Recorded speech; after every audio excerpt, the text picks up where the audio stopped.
최신 지구촌 소식 만나보는 글로벌 리포트 시간입니다. 한국경제신문의 한경제 기자 나오셨습니다. 어서 오세요. 안녕하세요. 지난 주말 떠들썩했던 뉴스 하나가 있었습니다. 미국 도널드 트럼프 대통령의 명령으로 미국이 베네수엘라의 마두로 대통령을 전격 체포했습니다. 마두로 대통령 부부는 지금 현재 뉴욕 구치소에 있다 이렇게 들었는데 일단 상황이 어떻게 된 건지 설명 좀 해주세요. 네, 체포 작전이 단 3시간 만에 끝났습니다. 현지 시간으로 2일 밤 10시 46분에 트럼프 대통령이 이제 최종으로 작전 실행 명령을 내렸고요. 다음 날인 새벽 2시경에 마두로 대통령 부부가 생포됐습니다. 이 생포 작전이 몇 달 동안 준비한 완전한 기습 작전이었다고 해요. 작전명은 확고한 결의, 뭔가 미국의 어떤 확고한 의지를 보여주는 그런 작전이었는데 지난해 8월부터 미국 중앙정보국 CIA가 베네수엘라에 조사팀을 투입했습니다. 그래서 마두로 대통령이 어디에 사는지, 어디로 여행 가는지, 반려동물은 무엇이 있는지 그런 샅샅이 정보를 수집을 했다고 합니다. 또 미국 역시 카리브해에 함대를 집결시켰고 또 델타포스 대원들은 마두로 대통령의 그 은신처, 안전 가옥의 모형을 만들어서 급습 연습까지 하는 그런 치밀한 준비를 몇 달 동안 이어온 거예요. 네. 그래서 작전 개시 당일에 미국의 20개 지상 및 해상 기지에서 150대가 넘는 항공기가 일제히 베네수엘라를 향해서 출격했습니다. 그리고 육군 최정예 특수부대인 델타포스와 또 나이트 스토커라고 불리는 그 특수작전 항공연대가 체포 임무를 맡았어요. 이들은 헬리콥터로 이제 저공 비행을 하면서 수도 카라카스의 마두로 대통령 은신처에 도착했고요. 은신처 진입한 지 5분 만에 마두로 대통령과 그의 부인 실리아 플로레스의 신병을 확보했습니다. 그래서 한밤중에 자고 있다가 체포된 마두로 대통령, 아마 사진 보셨을 수도 있겠는데 회색 나이키 트레이닝복 차림으로 압송되는 마두로 대통령의 사진이 지난 주말에 공개되기도 했죠. 이들 부부는 현재 뉴욕 구치소에 수감된 상태고요. 오늘 한국 시간 기준으로 새벽 2시경에 법원에 처음으로 출석한다고 합니다. 아, 그렇군요. 그래서 2013년부터 마두로 대통령이 집권을 해왔는데 이렇게 13년간 이어진 마두로 정권이 무너졌어요. 그래서 오늘 아침 보도 기준으로 이번 작전에서 미군 사망자는 한 명도 없었다고 하고요. 마두로를 경호하고 있던 쿠바인들을 포함해서 베네수엘라 민간인들 총 80여 명 정도가 사망한 것으로 파악이 됩니다. 그렇군요. 좀 근본적인 질문 하나 드려볼까요? 다른 나라 대통령을 왜 체포한 겁니까? 마두로 대통령을 체포한 근거가 뭔가 있을 거 아니에요? 네, 트럼프 행정부가 이제 마두로 대통령을 마약 테러범으로 규정했기 때문인데요. 이번 군사 행동은 정권을 교체하거나 전쟁을 위함이 아니라 범죄자를 체포하는 작전이다라고 알렸습니다. 실제로 마두로 대통령이 트럼프 1기 시절이었던 2020년 미국에서 마약 테러 혐의로 기소된 적이 있어요. 아, 그렇군요. 현재 국가 정상에 대한 이례적인 기소 사건이었는데요. 당시 검찰은 마두로 대통령이 이제 콜롬비아의 옛 반군과 공모해서 미국에 코카인이 넘쳐나게 했다. 미국의 그 마약 유통의 책임을 물으면서 마약 밀매 조직의 우두머리라고 표현을 했습니다. 그리고 2기 행정부 출범 이후에는 마두로 대통령에 대한 현상금을 인상하면서까지 마두로 대통령이 세계 최대 마약 밀매업자 중에 하나다라고 지목을 했죠. 근데 보다 근본적으로는 이게 돈로주의라고 하는 그 돈로주의에 입각한 행보라고도 볼 수가 있는데요. 이 돈로주의가 널로주의에다가 도널드 트럼프의 도널드 트럼프라는 단어를 합성을 해서 이제 트럼프의 어떤 대외 환경 정책이라고 보면 됩니다. 그래서 이번 작전은 트럼프 정부가 아메리카 대륙 전체에 대해서 완전한 통제권을 갖겠다고 선포한 것과 다름이 없어요. 그래서 미국에 영향을 미칠 수 있는 중미나 남미 이렇게 인접 국가에서 반미 정서가 가득한 정부가 들어섰다. 이거는 용인할 수 없다라는 메시지를 분명히 한 겁니다. 지난달 미국 행정부가 국가 안보 전략을 발표했는데 그 중에 하나가 뭐였냐면요. 이제 미국이 세계의 경찰 지휘는 내려놓겠다. 어디서 전쟁이 일어나든 개입은 최소화하겠다라고 얘기를 하면서도 동시에 필요한 지역에서는 적극적으로 개입하겠다고 시사했는데 요걸 한 달여 만에 이렇게 시행을 한 겁니다. 그 필요한 지역이 중남미 지역이라고 생각하는 거군요. 네, 그렇죠. 그래서 아메리카 대륙의 다른 반미 성향 국가들, 뭐 대표적으로 쿠바나 콜롬비아 같은 국가들 역시 언제든지 베네수엘라처럼 할 수 있다는 신호로 해석되기도 하고요. 예. 또 이제 중남미에서 중국의 영향력이 굉장히 확대가 되고 있는 만큼 이제 중국에 보내는 어떤 강력한 신호가 아니겠느냐 이런 해석도 있더라고요. 네, 미국 입장에서는 마약 테러범이라고 규정을 했기 때문에 범죄자 체포 작전이라고 얘기할 수 있을 것 같긴 합니다만, 그럼에도 불구하고 미국의 일반적인 이게 저 군사 개입 아니냐, 이거 주권 침해 아니냐, 이런 비판은 꽤 많을 것 같은데요. 네, 그렇습니다. 일단 베네수엘라 현지에서조차 미국 정권에서는 미국을 규탄하는 입장을 내긴 했습니다. 로드리게스 부통령은 베네수엘라의 유일한 대통령은 마두로뿐이다라고 강력하게 경고를 했고요. 예. 또 미국의 행위는 불법적이며 부당한 납치였다라고 국제사회에 호소했습니다. 예. 그래서 트럼프 대통령은 이제 로드리게스 부통령이 좀 미국 측에 협조해 줄 것을 기대하기는 했지만 정작 로드리게스 부통령의 반응은 좀 다르게 나온 거예요. 또 미국 내에서도 반발이 있는데요. 민주당은 어떻게 이렇게 군사작전을 하는데 의회의 승인 없이 진행할 수 있느냐. 이거는 의회의 승인 없이 이뤄진 군사행동이라는 점에서 지적받을 만하다라고 말을 했고, 또 트럼프 대통령이 베네수엘라 통치 계획을 발표했는데 이것 역시 용인할 수 없다는 입장입니다. 네. 또 베네수엘라와 혹시 확전으로 이어지는 게 아니냐, 이 부분은 여야를 막론하고 우려하는 지점인데요. 아시다시피 전쟁을 시작하기는 쉽지만 이걸 이어가고 결국엔 승전으로 끝내기까지는 쉽지 않다는 걸 미국은 이라크와 아프간 사태에서 배웠잖아요. 그렇죠. 그리고 대외적인 비난도 당연히 줄지어 나왔습니다. 중국과 러시아는 용납할 수 없는 무력행위다라고 입장을 냈고, 또 유엔 사무총장 역시 국제법 규칙을 준수하지 않은 것이다라고 비판했습니다. 예. 반면 친트럼프의 대표 주자라고 할 수 있는 아르헨티나의 밀레이 대통령은 자유 만세라면서 좀 지지하는 그런 성명을 SNS에 내기도 했고요. 예. 또 이탈리아의 조르자 멜로니 총리도 자국 안보에 위협이 되는 것에 대해서 이렇게 방어적으로 개입하는 것은 정당하다라면서 일부 동조했습니다. 네. 그런데 저도 외신 많이 찾아봤는데요. 대부분 또 논조가 이런 논조도 있던데요. 트럼프 대통령이 결국엔 베네수엘라에 석유 보고 들어간 거 아니냐, 이런 논조가 있습니다. 맞아요. 미국이 이번 작전의 명분을 마약 퇴치로 내걸기는 했지만 정작 작전을 수행한 이후에 트럼프 대통령의 말이나 행동을 보면 이 마약 퇴치를 위한 것이 과연 맞았느냐, 예. 다른 속셈이 있지 않았느냐, 이렇게 의심의 눈초리가 이어지고 있습니다. 우선 마두로 대통령이 마약 문제에 깊이 개입한 정황도 있어요. 그리고 베네수엘라의 마약이 미국에 유입된 정황도 분명하게 있습니다. 하지만 대부분은 펜타닐이 아니고 코카인입니다. 네.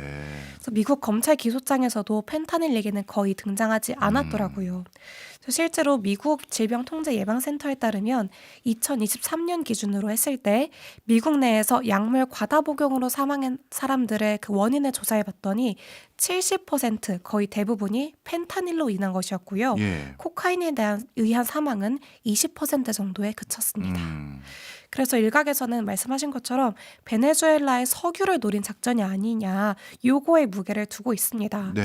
이제 트럼프 대통령이 마두로 체포 작전을 설명하는 기자회견에서 베네수엘라의 그 석유 자원에 대한 어떤 욕심, 의지는 숨기지 않았거든요. 베네수엘라가 원유 매장량만 3천억 배럴 이상으로 매장량 기준으로는 세계 1위 국가라고 합니다. 예. 그런데 석유 인프라에 대한 관리가 좀 부실하고 또 미국의 제재 때문에 현재는 세계 원유 생산량에서는 1% 정도만 담당하고 있죠. 그렇군요.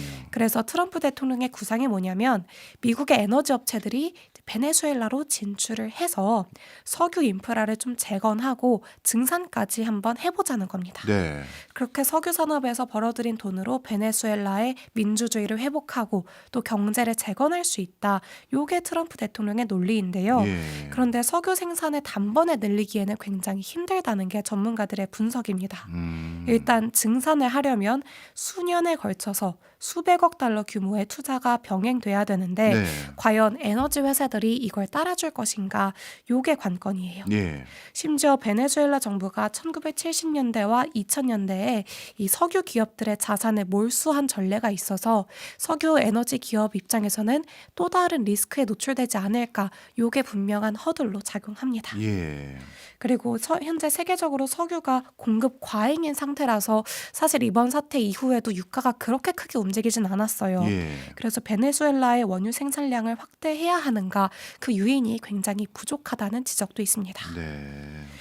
그래서 미국의 마두로 체포 작전이 국제 질서가 다시 뭔가 외교적인 협상보다는 힘의 논리에 의해서 움직인다라는 사례를 보여주는 그런 작전으로 남았는데요.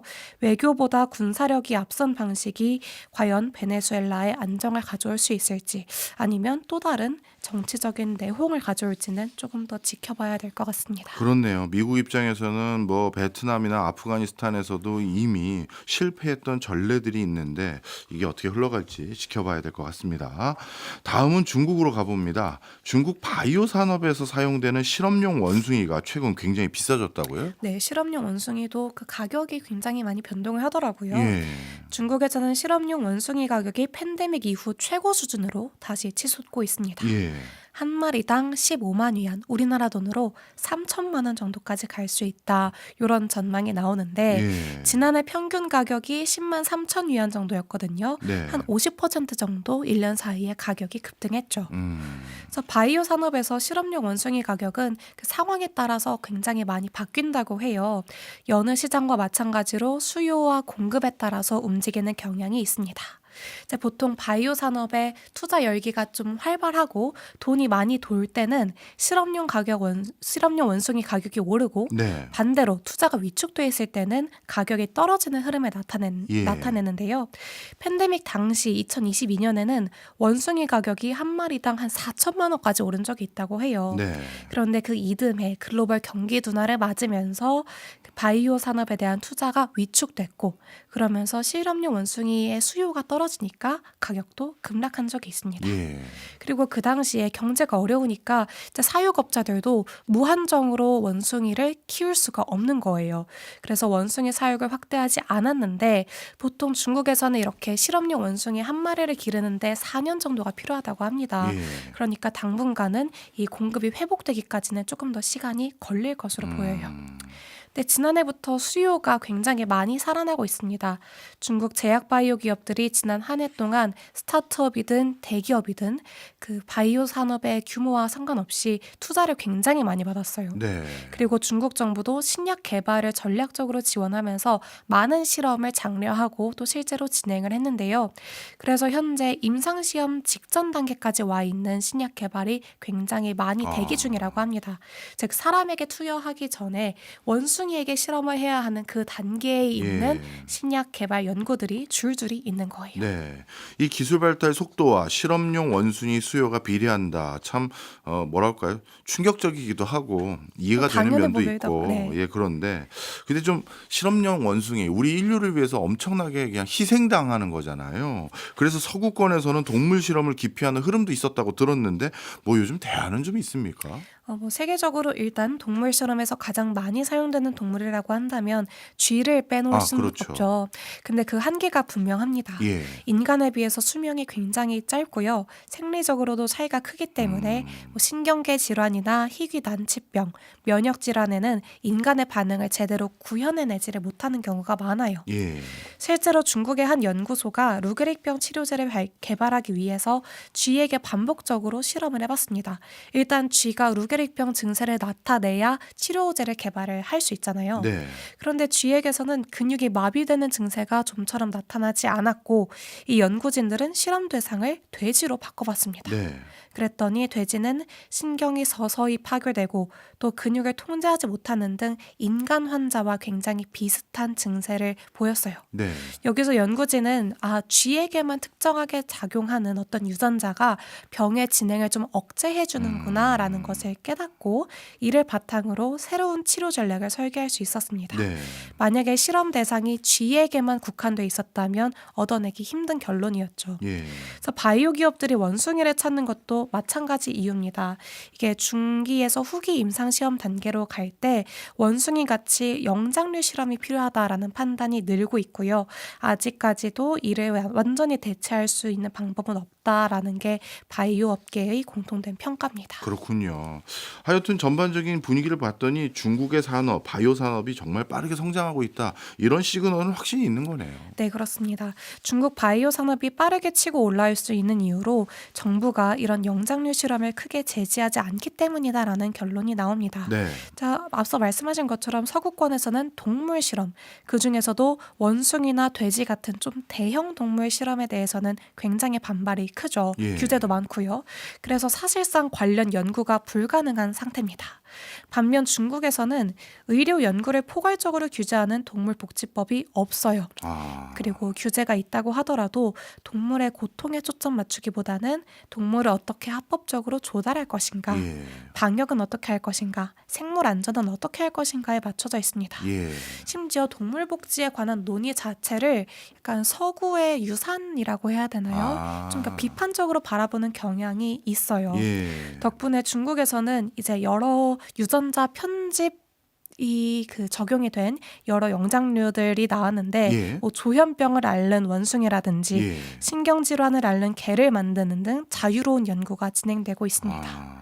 그래서 중국 정부가 이렇게 공격적으로 유전자 편집 연구를 하는 것이 결국에는 신약을 개발할 수 있는 핵심 과정이다라고 판단을 하고 최종적으로는 이러한 개발 과정을 통해서 외국 제약사의 의존도를 낮출 수 있다라고 보고 있어요. 네. 반대로 서구권에서는 중국과의 경쟁을 점점 더 두려워하고 있죠. 그렇겠네요.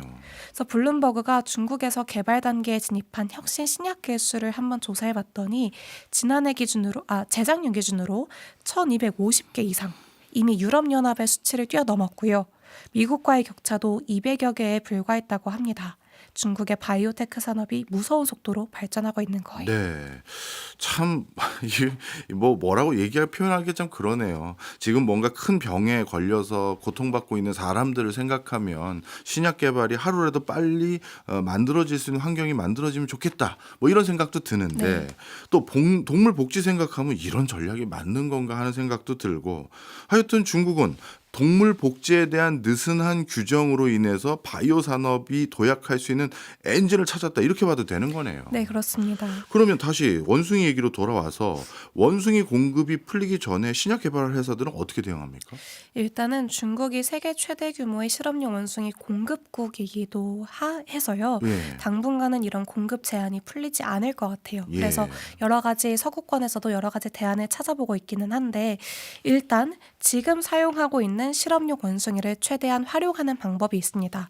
그래서 일부 연구소에서는 워시아웃 기간이라고 해가지고 예. 이전 실험의 약물이나 영향력이 사라질 때까지 좀 기다렸다가 원숭이를 다시 실험에 투입하는 그런 방법을 좀 고안을 했는데 바이오 투자자들 입장에서는 이렇게 하면 실험의 정확도가 과연 높겠느냐라고 하면서 재사용을 좀 지양하는 분위기라고 합니다. 네. 그래서 한 번도 실험 대상이 되지 않은 그런 나이브 원숭이에서 나온 데이터들을 더 높게 평가하는 경향이 있기 때문에 제약사나 바이오 산업, 바이오 회사들 입장에서도 결국엔 좀 새로운 네. 원숭이들의 공급이 많이 필요한 상황이에요. 예. 그래서 서구권에서는 아예 원숭이 실험 일부를 생략하거나 축소해도 되게끔 규정을 바꾸기도 했습니다. 미국 FDA가 원숭이 실험 때문에 신약 개발 비용도 늘어나고 또 그 기간도 길어지니까 일부 시험에서는 원숭이 실험 요건을 실제로 완화해주기도 했습니다. 예. 그리고 영국 정부는 아예 동물 실험에 대한 의존도 자체를 낮춰보기 위해서 인공지능 기술을 개발하고 있고요. 하지만 전통적인 원숭이 실험 방식을 완전하게 대체할 수 있는 방안은 아직은 나오지 않은 상태입니다. 그렇군요. 그래서 중국이 이렇게 특정 산업을 육성할 때 정부가 나서서 지원을 아끼지 않고 규제를 조정하는 방식은 매우 익숙한데요.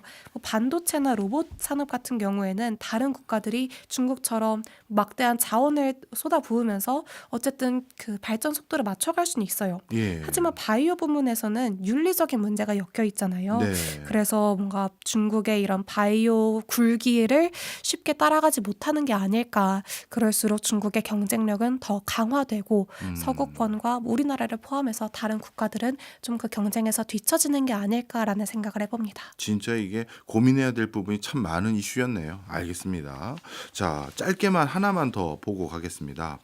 러시아는 요즘 서방의 제재 때문에 경제 활동이 원활하지 못하고 뭐 무역도 쉽지 않다 이런 얘기를 많이 들었는데 그런데 그 강력한 제재를 뚫고 명품 가방은 살아남았다고요? 네, 그렇습니다. 역시 수요가 있는 곳에는 공급이 항상 따르나 봐요. 명품 수출 제재 조치에 대한 실효성 논란이 있는데요. 2022년에 이제 러시아 우크라이나 전쟁이 발발한 이후죠. 유럽연합이 이제 도매 가격 기준으로 개당 300유로를 넘는 사치품은 러시아에 수출하지 못하도록 했습니다. 네. 그럼에도 러시아 백화점에서는 여전히 유럽산 명품 브랜드 제품을 어렵지 않게 살 수 있다고 합니다.